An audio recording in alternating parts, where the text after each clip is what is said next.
tere, head vaatajad ja kuulajad, Müstik Merlia siin, täna meie peegeldused sarja 15. episood ja teema, millest täna räägime, on koostöö. Kuidas meie alateadvus mõjutab meie koostööd erinevatel tasanditel, tööl, kodus, koolis, kus iganes, ühesõnaga koostöö. Nii, mis kogemused sul sellega, Merlia, on? Mul on sellised kogemused, et tõenäoliselt minu alateadvus saboteerib mind päris palju erinevate koostöödega. Kuna ma olen enda elus kogenud erinevaid koostöösid, mis osad on väga hästi läinud, aga kõik koostööd ju alati ei lähe hästi. Ja Mis see tähendab, ei lähe hästi või kuidas sa tajud seda, et ei lähe hästi või mis sinu jaoks no, on? Ei lähe nii, nagu oled oodanud või nagu planeerinud või arvestanud, et läheks. Et ma olen nagu endale sessiooni teinud selles suhtes ja tulevad üles mingid sellised tihti klassiõdedega teemad, kus ma tundsin, et näiteks minu idee võeti ära ja siis alguses ühesõnaga lükati mind projektist kõrvale kuidagi nagu väga huvitaval viisil. Ja ma arvan, et väga paljud on tegelikult seda kogenud, et see on ainult üks näide. Et seal võib olla ka selliseid asju näiteks, et konkreetse inimesega on raske koostööd teha, kuna ta meenutab kedagi, kellega varasemalt oli raske koostööd teha või võib-olla ta meenutab mingil moel, ma ei tea, ema või mõnda õpetajat, kellega oli probleeme. Ühesõnaga, siin võib päris palju asju olla. Aga kuidas sinu kogemused on?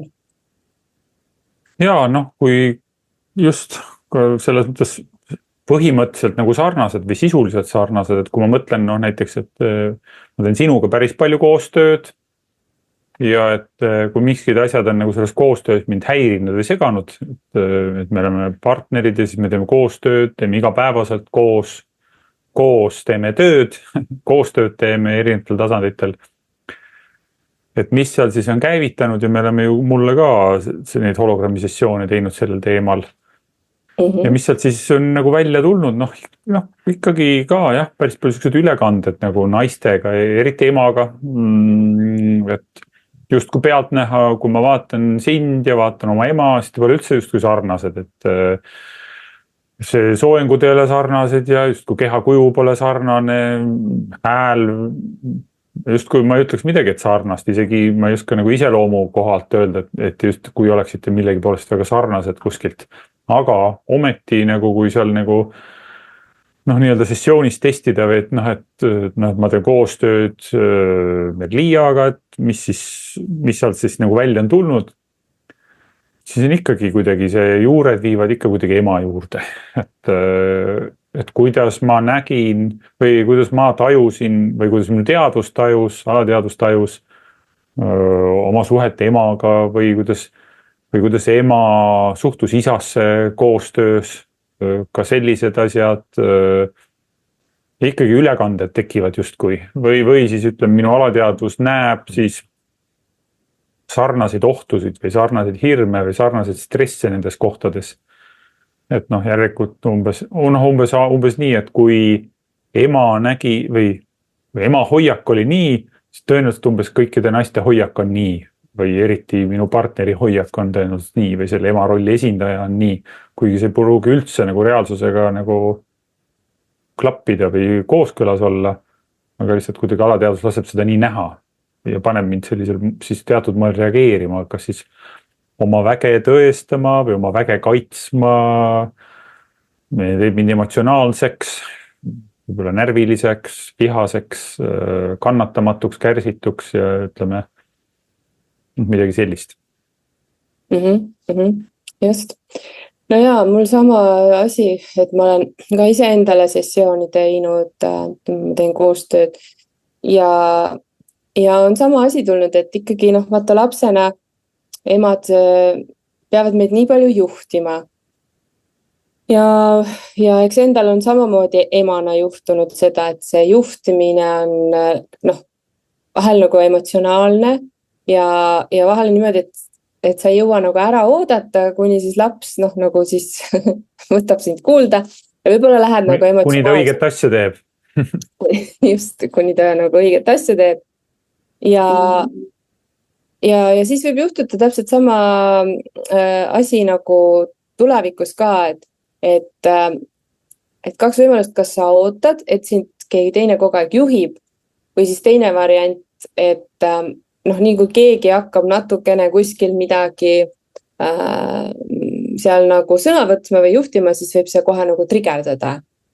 Et tavaliselt võib-olla mitte, aga siis võib-olla teatud kontekstis näiteks võib tulla midagi nagu oot, mis see siis on ja siis läheb nagu mingisugune ellujäämisrežiim läheb tööle, et kas, ja mis ma olen tähele pannud nagu ju teistele ka palju sessioone tehes, et väga tihti on inimestel selline asi nagu allumise ärevus, et issand jumal, ma pean jälle nüüd alluma, sest ikkagi mingil määral me peame emale isale alluma, kui me lapsed oleme, nad teevad lihtsalt jõuga ära, eks ju, näiteks oletame, sa oled 2 või 3 aastane, aga sul on juba mingid oma tahtmised, aga näed, praegu pere peab liikuma sinna ja sinu tahtmine sel hetkel nagu, eelmine kord me rääkisime või paar korda tagasi me rääkisime ka tahtmisest või see, et minu tahtmine võib lugeda.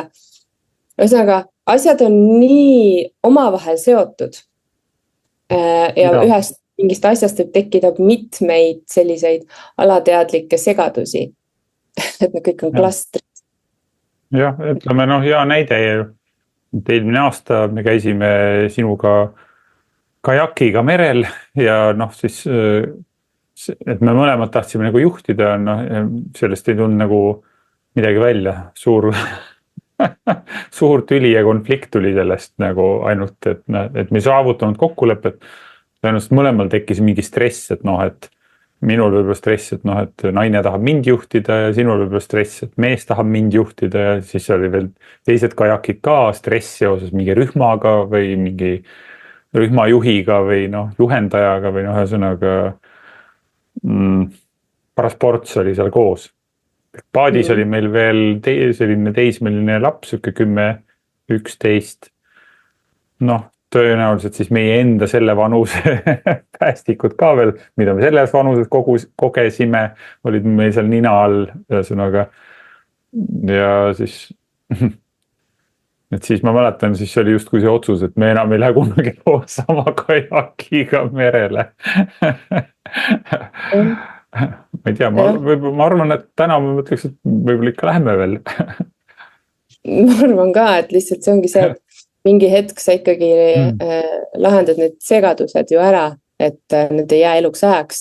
Sellepärast ongi olemas meetodid nagu hologrammi meetod ja neid meetodeid on veel, millega siis tegeleda. Ilmselgelt, kui sa lähed millegi suhtes emotsionaalseks või reageerid, siis järelikult seal on midagi, mis ei ole sul teadlik, mis siin nii-öelda käivitab. Nii et seda tasub siis nagu ikkagi põhjalikumalt vaadata. Sest jah, et ikkagi suhtes partnerid peavad ka palju omavahel koostööd tegema. Tegelikult põhimõtteliselt meie elu koosneb koostööst, koostöö tegemisest. Ma ütleksin nii. Kärbes tiidleb siin minu toas, käib mind kiusamas. Ja muidugi koostöös ja, et ja kui see on, ütleme, kui ta on peresüsteemis, siis või niimoodi partnerite vahel koostöö, siis ta võib nii-öelda suhet kõvasti häirima hakata, sest kui mõlemal kogu aeg tundub, et teine osapool üritab teda kontrollida või juhtida ja sellest juhtimisest on suured nagu stressid, palju arusaamatust sellest või raske kokkuleppeid sõlmida. Aga näiteks, kui me lähme näiteks ärimaailma või ütleme ettevõtluse maastikule tasandile, siis ka seal see võib nii-öelda kalliks maksma minna, need mustrid, alateadlikud mustrid, sest siis ei saa nagu teadlikult justkui koostööd teha. Need kas siis kokkulepped ei pea või kokkulepped muutuvad või või tekib informatsiooni vahetumise segadus või noh, niimoodi kommunikatsiooni segadus, et mida siis, või noh, mida ma enda kogemusest näen ja ka teiste pealt, et mida siis alateadvus teeb, ta paneb just nagu mingi filtri ette või prillid ette või ja siis, või pigem siis nii, et on olemas mingi valmis mudel ja alateadvus otsib justkui, kuhu see mudel võiks nüüd sobituda. Nagu kas see on kohane see mudel hetkel või ei ole, see üldse ei loe. Lihtsalt otsib seda kohta, kuhu nüüd saaks seda justkui seda mudelit kasutada, kui on natukenegi mingid sarnased elemendid. Ja noh, mis iganes seal siis on, et kui kellegi on vanema vennaga seal mingi probleeme, siis see võib meestega koostöös välja lüüa või isaga või kellegi on õdedega segadusi, noh, siis on naistega segadusi või emaga, vanaemaga,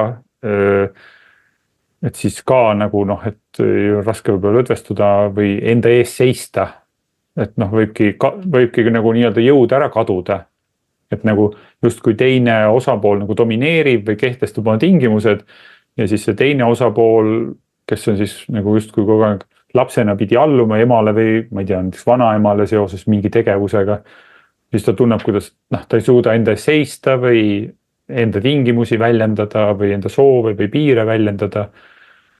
Jah, et siis segab koostööd. Aga tihti võivad need olla ka segadused, mis on tekkinud koolist, kooliajast, et kas sõpradega või õpetajatega.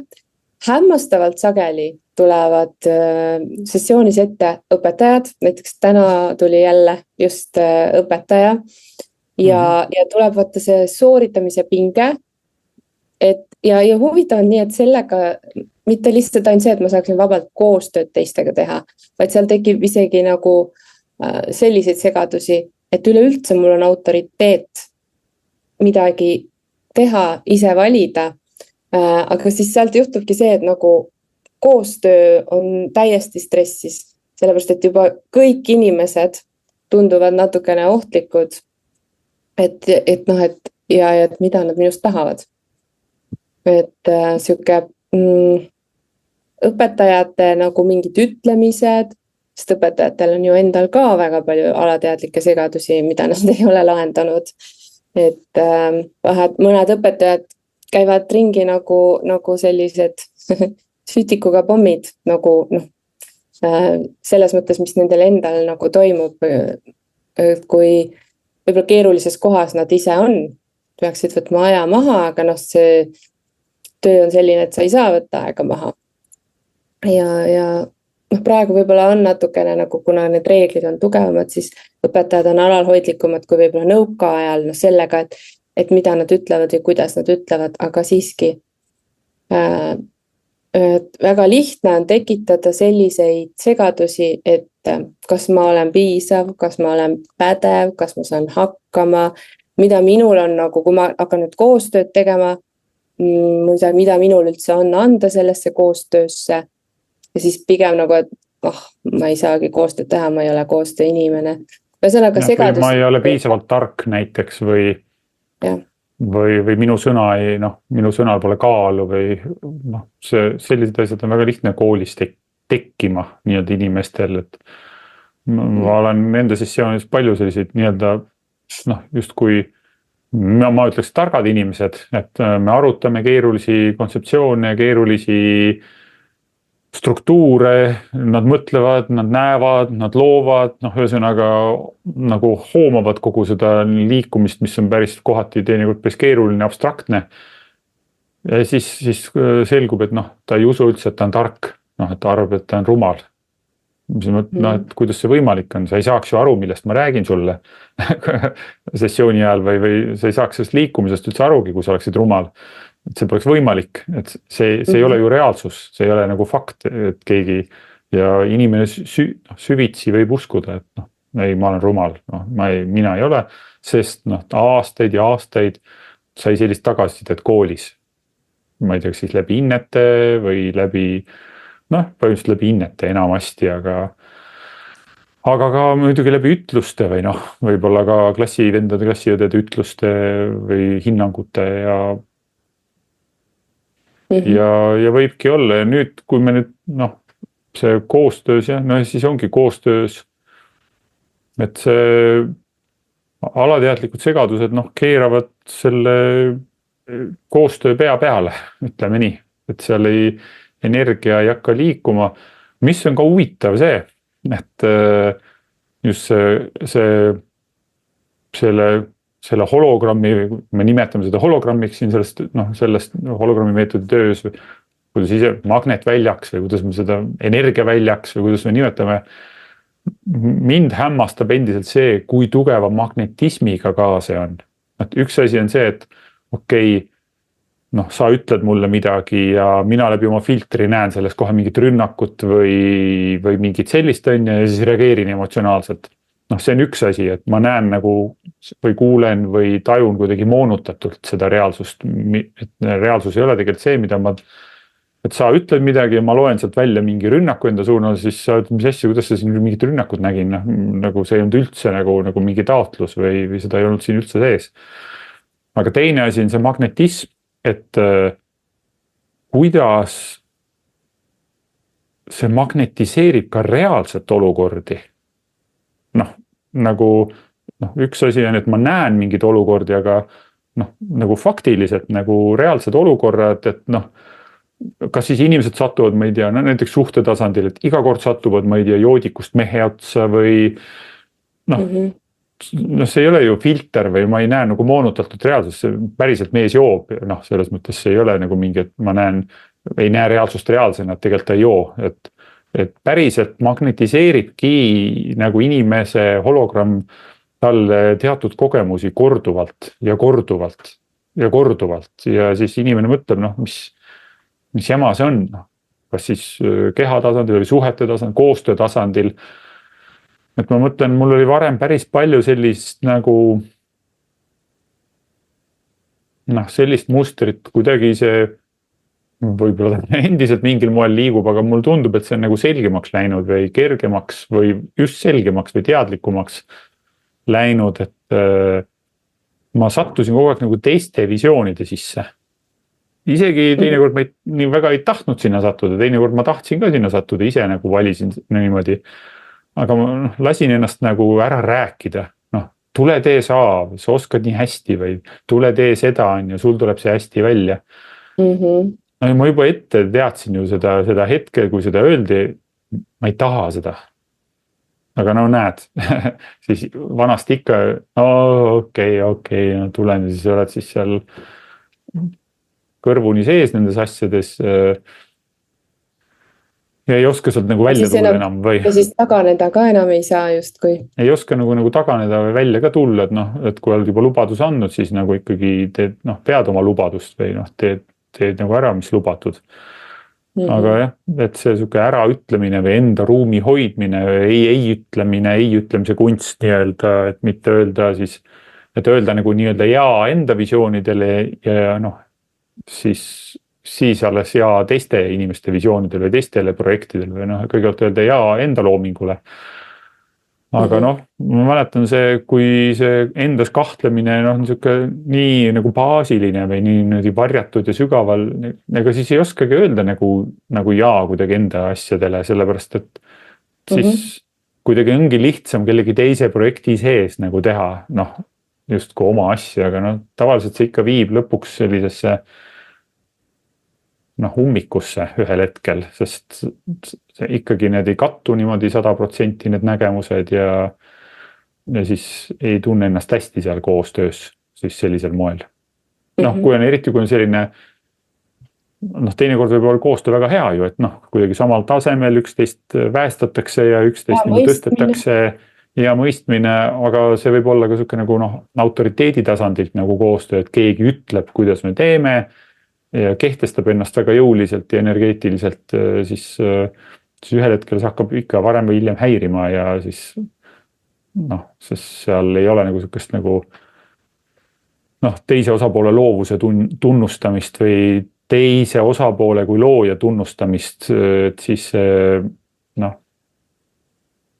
teeb nagu nõutuks või siis kuidagi, mis ma siis siin pusin on, et kui teine osapool ei näe minu loovat nii-öelda panust või minu loovat väärtust selles tegevuses, et mis ma siin pusserdan siis on, et teen siis kuskil mujal. Aga milline on sinu nägemuses ideaalne koostöö? Või ütleme, võib-olla ideaalne on natuke karm, nagu liiga sükene vinge sõna, aga ütleme süke, et nagu väga hea koostöö. Milline? Mulle täna tundub see, et see koostöö on see, kus mõlemad osapooled tahavad teist osapoolt nii-öelda või näevad nagu väärtustavad, mõlemad osapooled väärtustavad teist osapoolt. Ja et kui see on koostöö, kas siis mingi projekt või ettevõtte mingi asi, et on väga selgelt nagu läbi räägitud, mis see nagu ikkagi visioon või mis see missioon on, mida me ellu viime. Et kui seal tekib nagu selline, et kas me lähme nii või kas me lähme naa, ikka tuleb igasugused valikuid ju, finantsvalikuid ja strateegiate valikuid. Et siis üks arvab, et võiks nii olla, teine arvab, et võiks naa olla. Et kui see visioon või missioon või on nagu väga selgelt nagu sõnastatud, et mida me siin teeme, mida me tahame ellu tuua, mis on prioriteet, et siis saab neid otsuseid nagu selles valguses vaadata, sest muidu kaaperdavad just kui need alateadlikud mudelid või ego toimivused või need võtavad nagu üle, et mõni tahab lihtsalt sellepärast, et me teeme nii, et sellepärast, et ta ütleb nii, et lihtsalt, et minu sõna maksaks, tal on vaja seda tõestada, kas see seda missiooni täidab, mida alguses räägiti, või teinekord ei pruugi üldse, või täitsa teises suunas minna, vastupidises suunas isegi. Et siis, kui kõik nagu saavad sellest missioonist aru ja kõik osapooled ja väärtustavad kõikide panust, nagu kõik, kes osalevad meeskonnas, et keegi ei näe ennast nagu kuidagi ülemana või alamana seal selles protsessis. See tundub mulle nagu selline võiks olla. Et igaüks saab panustada, et igaüks on nagu see pusletükikene, mis on väga oluline, et kui üks tükk on puudu, siis pusle ei saa kokku. Et mitte niimoodi, et üks pusletükk ja siis teised ongi seal kuskil niimoodi või 2 pusletükki. Et kõik on ideaalne nagu siis, kui see on üks tervik ja igal ühel on oma kindel nii-öelda. Igaüks saab väljendada vabalt ennast oma tõdesid. Ja üks oluline külg mulle tundub on see, et me oleme inimestena väga mitmekülgsed andekad. Vähemalt ma usun, ma arvan, et kõik inimesed, aga suur osa on erinevaid oskusi, et mida inimesed oskavad. Ma ei tea, ma ei hakka siin ette lugema, ühesõnaga erinevaid oskusi. Ja ma arvan, et selline hea koostöö on see, kui inimene saab rakendada oma erinevaid oskusi. Et sageli on nagu, sageli need töökohad või mis täna firmades või ettevõtetes on, nad on teatud mõttes nagu monofoonilised või sellised ühekülgsed, tee see liigutus ära või täida seda funktsiooni. Ma ei tea, oled sa siis müügiinimene või tehasetööline või ma ei tea, ükstapuha, sa täidad nagu mingit ühte funktsiooni. Aga võib-olla sul on veel mitmeid andeid ja sa ei saa neid nagu töö juures nagu avada, siis inimesed kas siis teevad mingid hobisid või asju. Aga mõtlen, et kui tulevikus nagu õnnestuks nagu võib-olla see on selline tulevikusvisioon, nagu selline roosa nagu tuleviku unistus, et mitte ei ole nii, et kas sa mahud sinna töökoha sisse, vaid milline on sinu potentsiaal inimesena, looja potentsiaal, kaardistada nagu need valdkonnad ära ja sa saad neid rakendada, nagu kõiki mingil määral. Et muidu on nii, et ma ei tea, Merilin on hea raamatupidajanja, aga Merilin mängib ka hästi klaverit või Merilin, ma ei tea, ta veel midagi, ühesõnaga, tal on veel andeid, et see kõik oleks väärtustatud või kuidagi nii, et Merilin ei tunne, et mul on tööd nii palju, ma ei saa nende teiste asjadega üldse tegeleda, kus mul on ka midagi anda. Aga kuidas saab nagu siis räägi korra siis sellest, et kuidas hologrammi meetodiga saab puhastada neid segadusi, et ma saan näiteks paremat koostööd teha? Kui see on konkreetse inimesega, näiteks kui ma tahan häälestada koostööd sinuga, siis esimene asi, ma tõenäoliselt vaataks sessioonis, ütleks sinu nime, mis sinu nimega seostub. Sageli tuleb sealt juba igasugused asju välja. Edasi oleks see, et koostöö üldse, mis mul selle sõnaga esile tuleb. Äkki mul on üleüldse sellise koostöö mõistega stress või selle valdkonnaga või kontekstiga. ja siis ajaks seda kogu aeg täpsemaks. Ma teen koostööd Meriliniga või ma teen koostööd veel, me teeme koostööd, ma ei tea, seoses hologrammi meetodi levitamisega või me teeme koostööd, ma ei tea, kinnisvarasse investeerimisega. Ja kui see on mingi valdkond, ma ei tea, kinnisvarasse investeerimine, mina investeerin kinnisvarasse, ühesõnaga me investeerime koos kinnisvarasse, ühesõnaga puhastada neid seoseid mõlemal osapoolel ja miks seda oleks vaja teha, miks see on oluline teha? Just selle sama magnetismi pärast. Me magnetiseerime justkui neid plusse, aga me magnetiseerime ka miinuseid. Ehk siis meie juurde satuvad sellised inimesed, kes ühelt poolt meil on nagu tõmme, magnetism nendega kokku saada ja teiselt poolt, kui me oleme koos, siis need nii-öelda miinused või segadused lähevad käima. Ehk need inimesed käivitavad meis mingeid asju.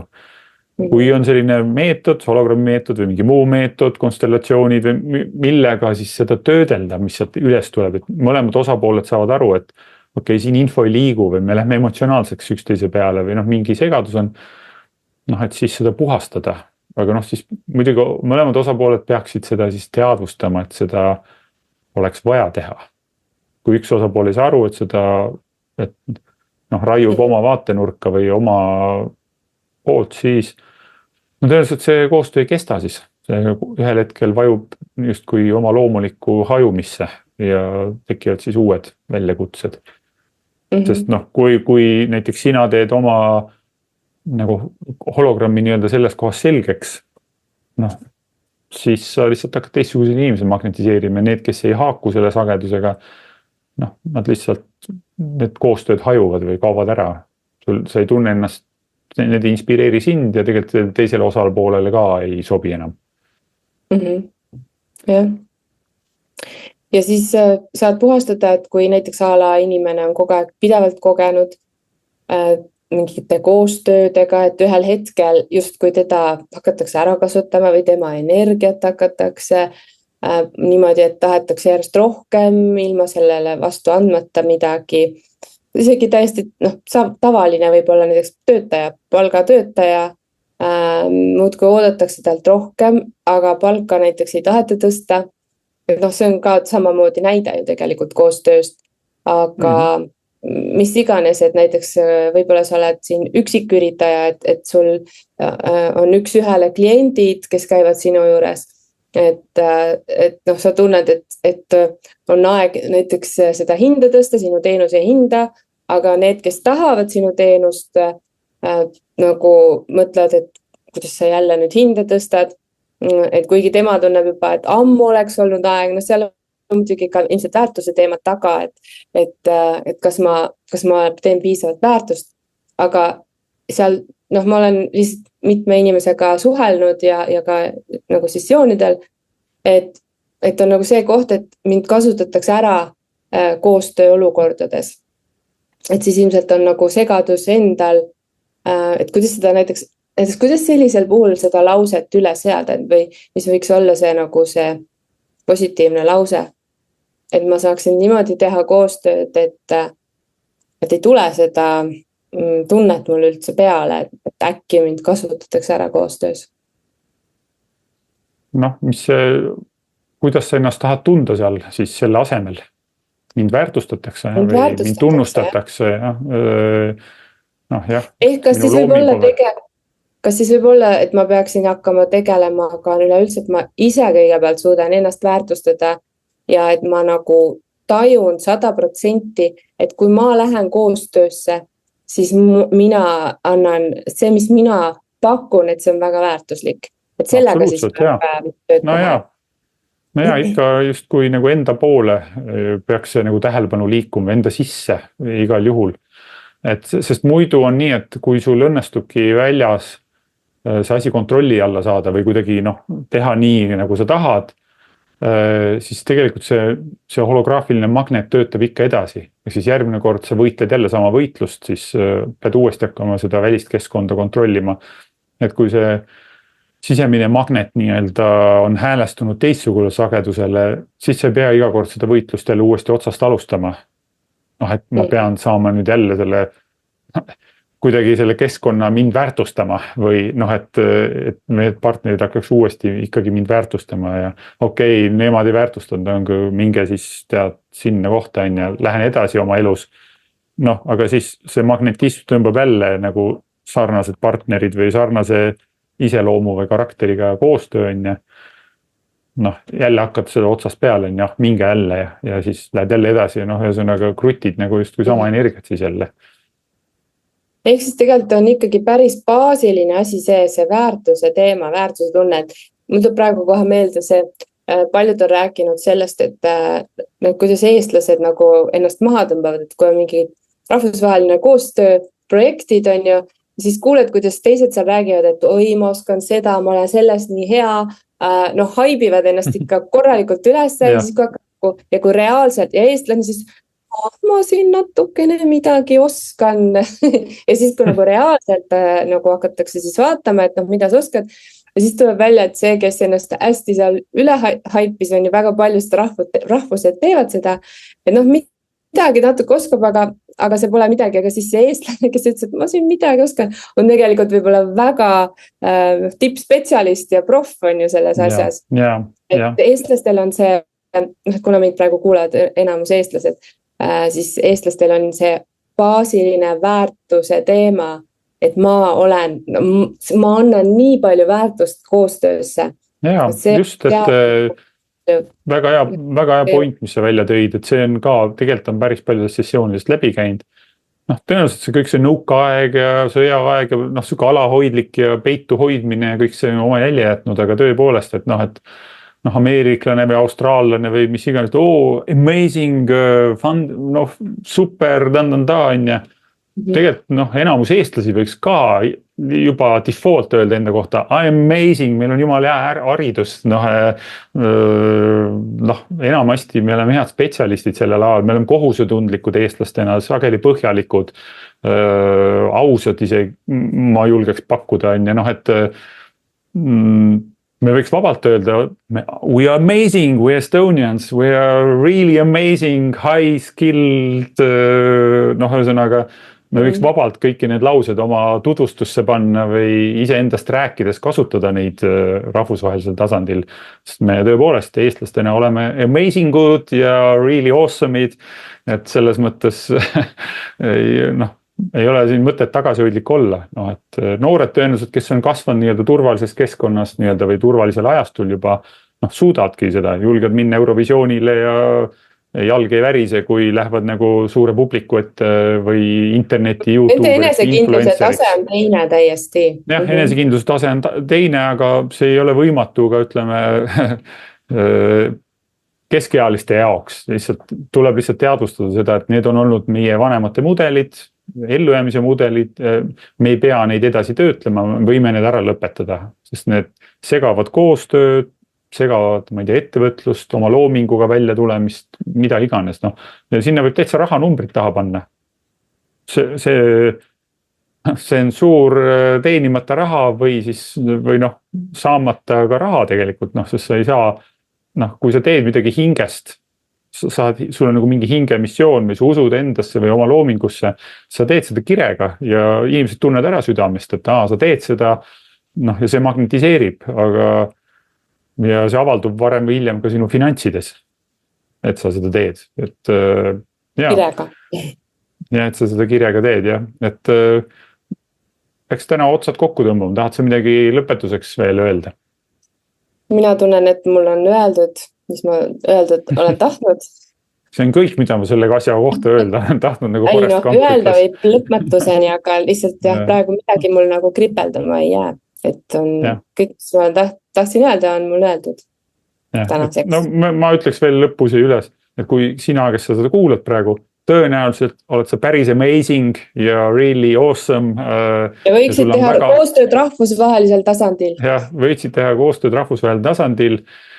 Sa tõenäoliselt alahindad enda toodet või oma teenust või oma oskusi, et sõnaga hakka ennast reaalselt hindama ja oma andeid ja märka ka teisi, et teised on ka amazing'ud ja awesome'id ja võimsad loojad ja vabad loojad ja toeta ka teisi, ühesõnaga toetame üksteist. Me oleme kõik head ja võimsad loojad.